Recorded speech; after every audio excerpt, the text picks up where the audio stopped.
O pescador, que se tornou ponte entre os povos.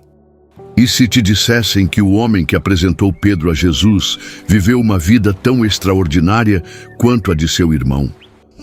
Esquecido por muitos, mas lembrado no céu, André foi o elo silencioso entre o Salvador e multidões. Prepare-se para conhecer o discípulo que enfrentou a morte com um sorriso e que até a cruz transformou em mensagem. Esta é a história de um pescador, que se tornou pescador de almas até o último suspiro. André era irmão de Simão Pedro. Ambos filhos de Jonas, ou João, nasceram em Betsaida, uma vila de pescadores às margens do mar da Galileia. Seu nome, Andréas, significa viril, másculo, e curiosamente não tem origem hebraica, mas grega. Isso já aponta para algo marcante em sua vida. André era um judeu com ponte para o mundo gentil. Antes de seguir Jesus, André foi discípulo de João Batista. E foi exatamente através do ministério de João que André teve seu primeiro contato com o Messias. Este é o Cordeiro de Deus, disse João 1:36. E André seguiu Jesus imediatamente. Naquele mesmo dia, André não pôde conter o que havia descoberto. Achamos o Messias, disse ao seu irmão Pedro, e o levou a Jesus. João 1:41-42. Essa simples atitude mudou o rumo da história do cristianismo. Sem André, talvez Pedro nunca tivesse se encontrado com Cristo. A vida ao lado de Jesus. André fez parte do seleto grupo dos 12 apóstolos. Embora não estivesse sempre no centro das narrativas, aparece nos momentos-chave como uma ponte entre os de fora e Jesus. Ele é o discípulo das conexões. Foi ele quem indicou o menino com 5 pães e 2 peixes na multiplicação dos alimentos. João 6:8-9. Foi ele que levou alguns gregos que queriam ver Jesus. João 12:20-22. Era um dos que buscavam respostas sobre os últimos tempos no sermão profético. Marcos 13:3-4. André não era apenas um seguidor, era um facilitador. Sua missão era ligar os que estavam de fora ao coração do Mestre. A missão após a ressurreição.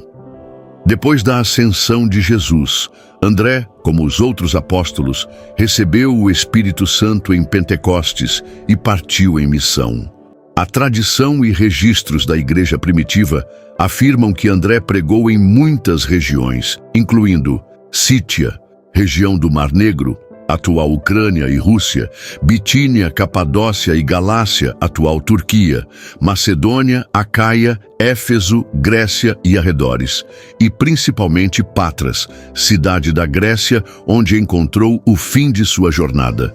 Registros dizem que ele enfrentou perseguições constantes, mas permaneceu firme, curando enfermos, expulsando demônios e estabelecendo igrejas.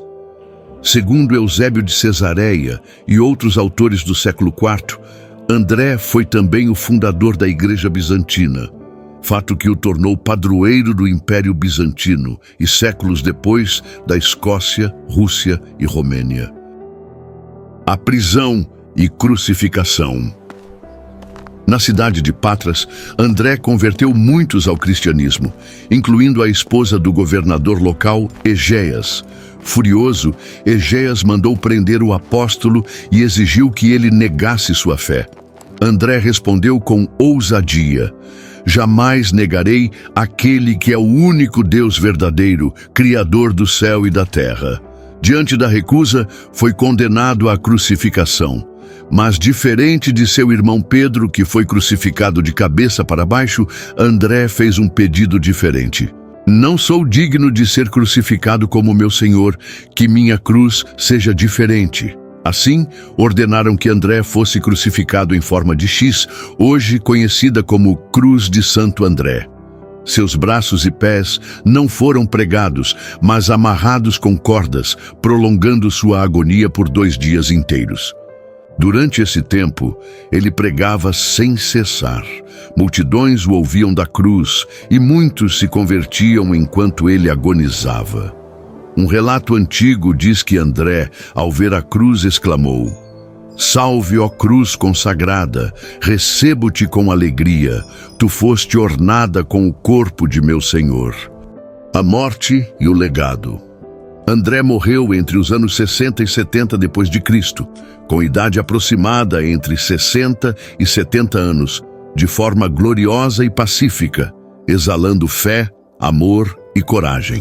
Seu corpo foi sepultado em Patras, mas em 357 depois de Cristo, o imperador Constâncio II levou seus restos mortais para Constantinopla.